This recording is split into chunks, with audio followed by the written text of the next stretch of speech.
అందరూ అంటూ ఉంటారు కదా, అత్త ఎప్పటికీ అమ్మ కాలేదు, కోడలు ఎప్పటికీ కూతురు కాలేదని చెప్పేసి. 50-60 ఏండ్ల అనుభవం ఉన్న మీరే అమ్మ కానప్పుడు ఇప్పుడిప్పుడు ఆ ఇంట్లో కడుగు పెట్టిన కోడలు మాత్రం ఎట్లా కూతురు అయిపోతుంది చెప్పు?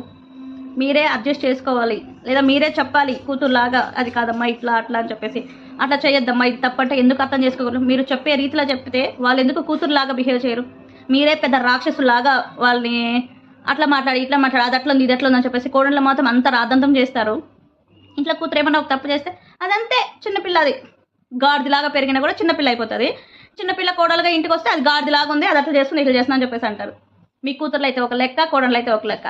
కోడళ్ళు ఏదైనా తప్పు చేస్తే కొందరు కొడుకులు ఇంటికి రాగానే, అరే నీ పెళ్ళ అట్లా చేసిందిరా, ఇట్లా చేసిందిరా, కూర సరిగా చేయలేదు, అదే నీ కూతురు కూరగా సరిగా చేయకపోతే దానికి రాదు అంటారు. అట్లుంటారు అత్తగారు. మీరే కోడళ్ళతో అడ్జస్ట్ కాలన్నప్పుడు మీరెంత అనుభవం ఉంటుంది, ఎక్స్పీరియన్స్ ఉంటుంది కదా, మీరే అనుభవించుంటారు. కష్టాలు నష్టాలు సుఖాలు అన్నీ మీరు అనుభవించినప్పుడు కోడళ్ళకి